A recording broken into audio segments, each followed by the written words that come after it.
now, because this is about GDPR, and it really is, for a novice like me, there's a lot of kind of areas where we can trip up. And Howard is taking a head start with showing his slides already. This is called disruptive marketing from Howard, and even though it's GDPR. So I'd like to welcome Howard Freeman from GDPR Compliance Consultancy. We forgive him that he does support Liverpool. But again, I said this about Steve yesterday, what Howard doesn't know about GDPR isn't worth knowing. He has a tremendous amount of information. He's been very good with the chamber to give us good practical advice, which admittedly sometimes I have missed and bypassed, which isn't very good. But it's going to be really, really important. There's going to be some changes at the end of the year going into 2021. So I think this is a really good time to have a look at this, because it really does dovetail into email marketing and how we do this properly. So Howard, welcome, and the floor's yours. Thank you, Forbes. Thank you for that glowing tribute. I'm not the doom and gloom merchant before you all think, oh God, GDPR, which is what most people do say, by the way. When you go and meet people, you say, what do you do? And they go, and I go, I do GDPR. And they go, oh, really? There is a positive side to all of this, I promise you. I'm going to talk about two things today, GDPR and PECR, the latter, which you may not have heard of, but I'll come on to that shortly. Who are we? We do GDPR, data protection, we do cyber essentials, and lots of international standards, consultancy and preparation work. We've been going for 2.25 years. We're on 200 and something clients now. I did try to count them earlier, but I gave up. But it was over. I got over 200 before I stopped. So we're doing pretty well. We specialize in small businesses, charities, churches, and schools. So what are these two acronyms, and do we really need them? Well, the answer is you probably don't need them, but you've certainly stuck with them, whether you like them or not. And it's a question with any legislation is how you interpret what you do and how you actually obey the law, because there's very, very easy ways to get caught out. And with GDPR, we are leaving the European Union on the 1st of January. That's happening. There are some major complications. So I'm going to run through the 7 key principles because I think they're important. There used to be 6, now there's 7. And then I'll talk about marketing and what you can and cannot do. And yes, we do use Mailchimp, by the way, so that should hopefully encourage many of you. The 7 principles very quickly. Lawfulness principle. You must have a legal right to process the data. It's simple what it says. So if you haven't got consent, then you must have a lawful right. For example, if you hold your company, your staff's personal data, your lawfulness principle is HR and payroll. You must have a purpose limitation. So a good example of this is I have a guy I buy my shredders from, because we sell a lot of shredders these days. He suddenly started sending me emails on PPE. I don't want to buy PPE. Well, I do, but not for a resale purpose. He's exceeded his purpose limitation and breached GDPR. We're having a discussion about that. Data minimization. As Amanda said, only collect the data you need. If you don't need to know someone's date of birth, don't collect it.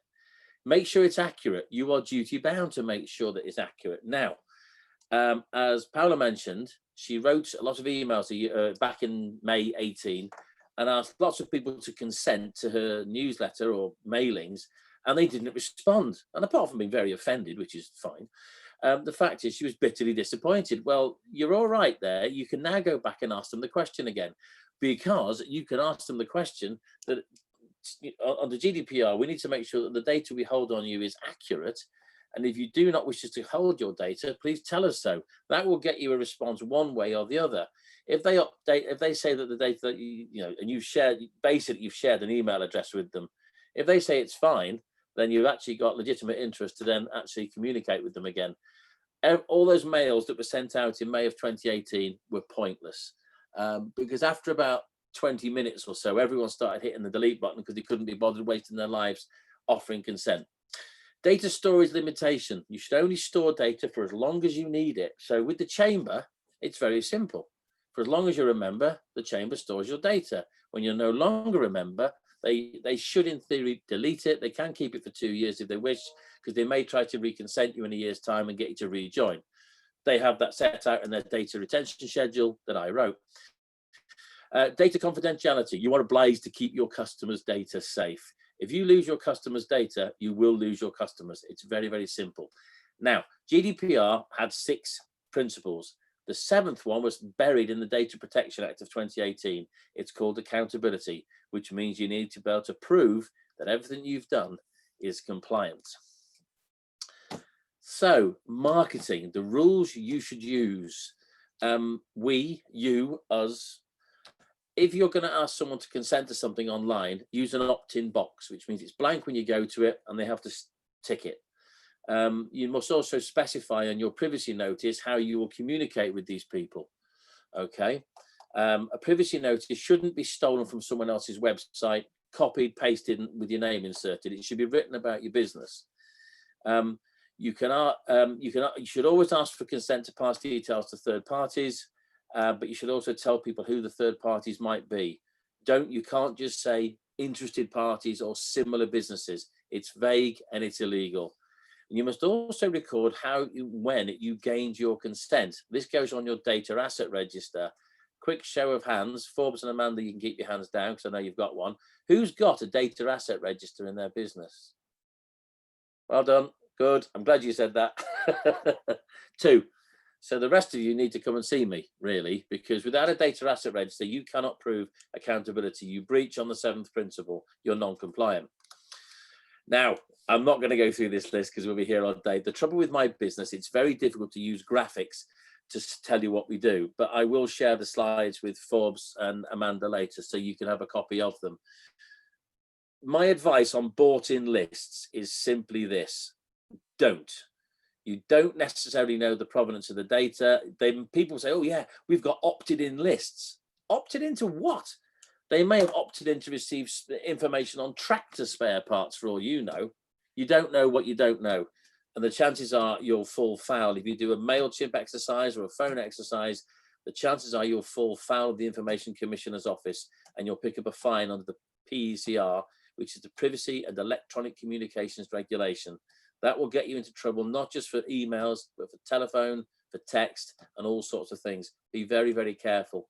Amanda said, build your list from the bottom up. And I think that's the best idea. Don't buy in lists. You've got no relationship there. You've never met them. You're probably wasting a lot of effort.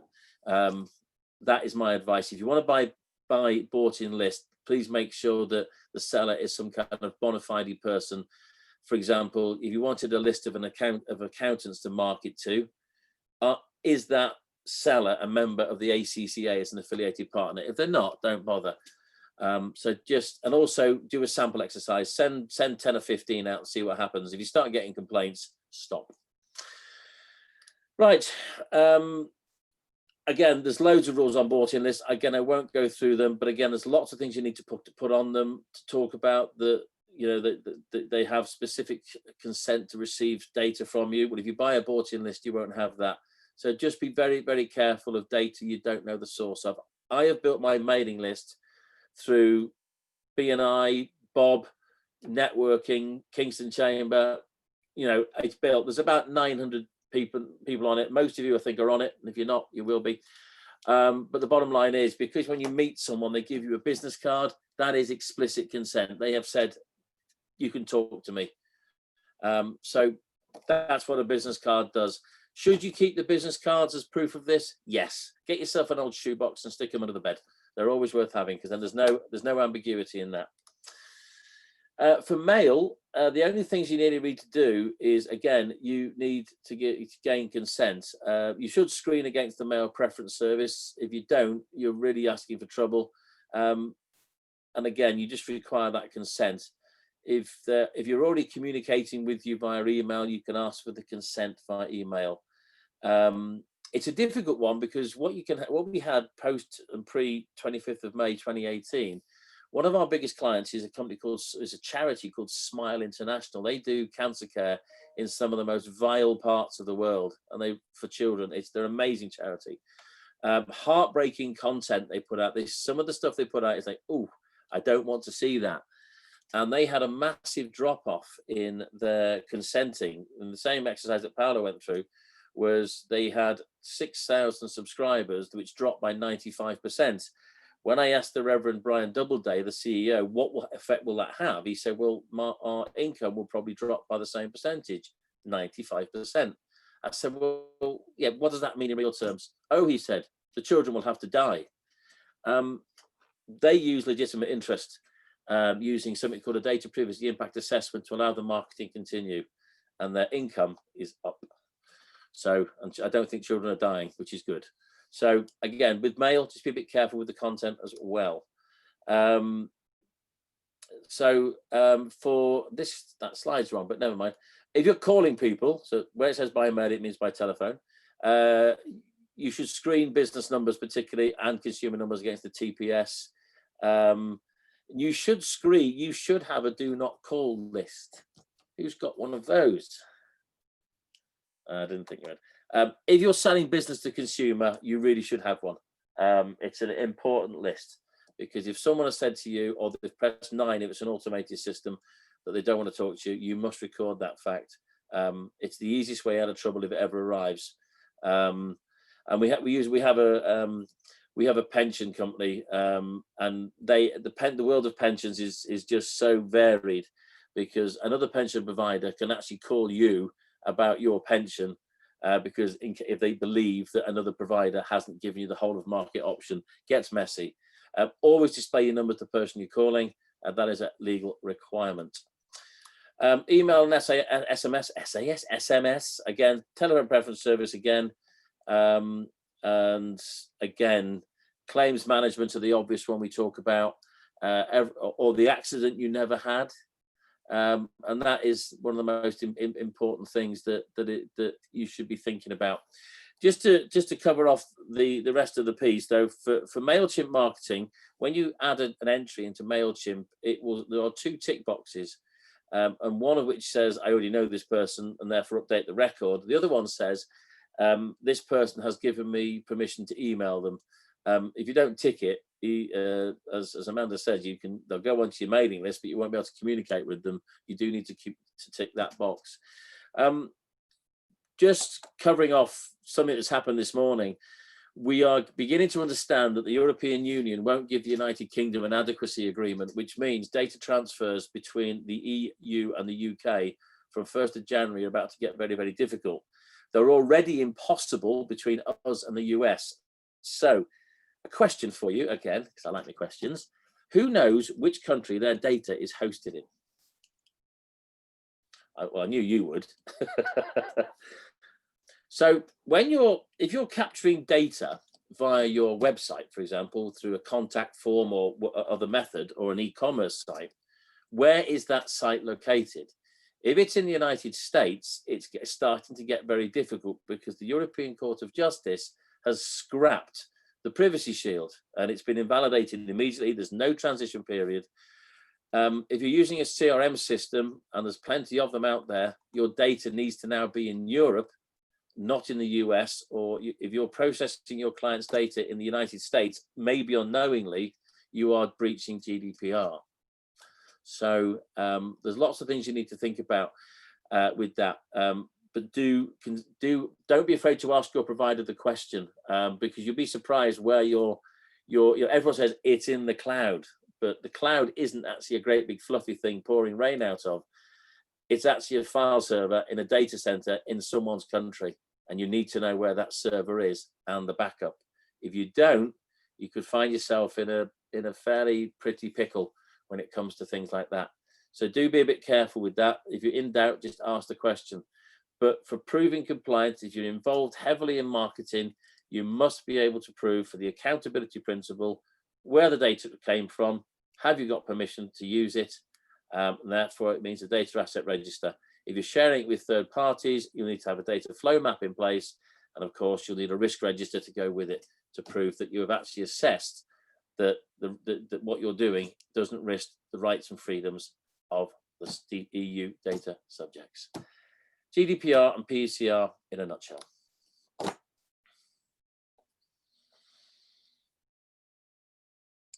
Thank you very much, Howard. Would you mind just switching off your slide for a second?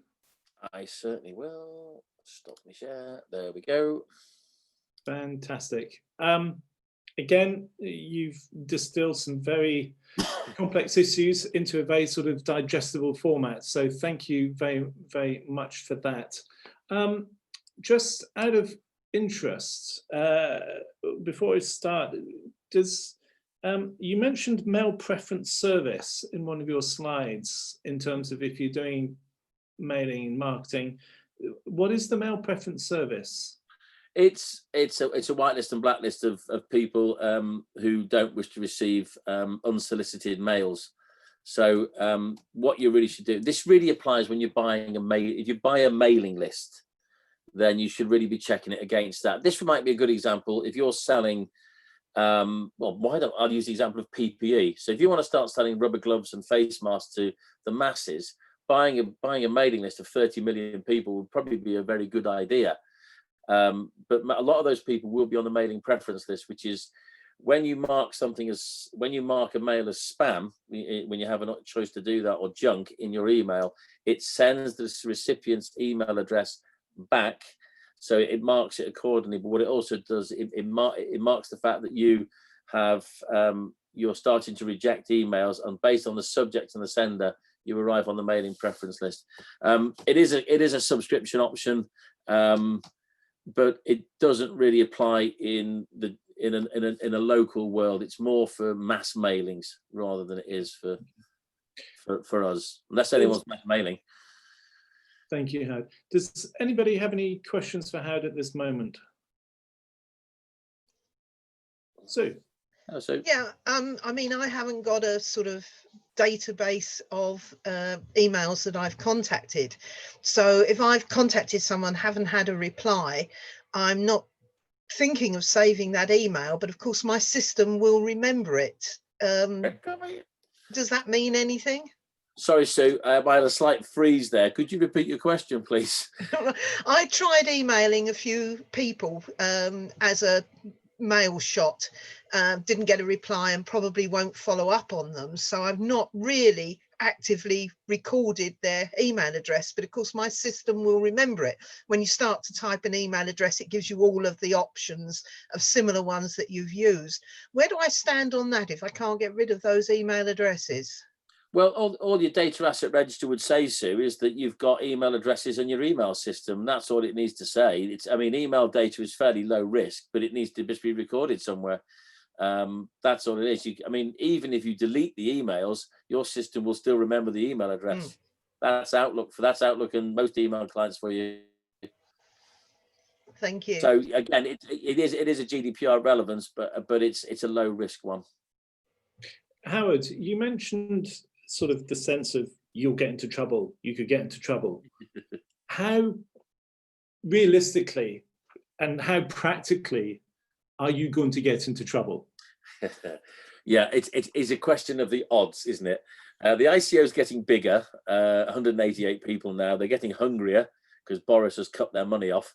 Just to go back a step, what is the IS? Sorry, the Information Commissioner's Office is the regulator for data protection in the United Kingdom. They are the people who regulate what we do. However, there's getting into trouble. You only get into trouble if the ICO start receiving a lot of complaints. It roughly takes about 70 complaints about a company, which would then trigger an investigation. So I don't think anyone in this room is going to do that. It's normally the mass marketeers. The main thing you need to be concerned of is if you lose some data. That is if you have a data breach. So the common things to think about is, you know, whenever you store your data on, and Katerina will no doubt help you out with this, make sure the data is encrypted. It's the most simple and easy thing to do, particularly if Katerina does it for you. If you lose your machine or your machine is stolen, if the data is encrypted, it's encrypted, as long as it's got a password on, of course, but you can't operate a machine without a password. Most people, if a laptop gets stolen, they'll try and sell it down the local pub or on eBay. They take the hard drive out, they try to put it in another machine to get to the data. If it's encrypted, it's garbage. So yeah, the chances of you having a data breach are fairly slim, but if you do, you must be able to defend yourself, which is kind of what we do for you, because that's our kind of proof point. You need 70 complaints to trigger something. The only other thing you'd have to worry about is if you lost some data and a solicitor was able to prove that the harm had come to their client because of the data that you lost. In which case you could get into legal action. Most class actions are large, BA, EasyJet, Marriott hotels. They're the big ones we know about, but there are some smaller ones against Ticketmaster and people like that. And Ticketmaster are heading for Liverpool County Court next month, and it could be very expensive for them. EasyJet will be 9 billion. That's already kind of been agreed of what the settlement will be for the clients there. And of course, if you lose data, which includes credit card numbers, your challenges there are that for every credit card number you lose, the credit card company will charge you £20, which is the fee for replacing the card. So if you giving each consumer a new card, so it can get very expensive very quickly. So, but the chances of getting caught are slim, and if you do the simple stuff and the basic stuff right, you won't get into trouble. Just one small final question, if you don't mind. I just want to join that connection with CAT. You mentioned about it's in terms of data being lost or whatever, and you said about getting it encrypted. Just how does that actually practically work? Well, CAT, would you? Yeah, probably. How do you put that into layman's terms in terms of you need to make sure that your data is encrypted? How does that actually work? So if you think of how during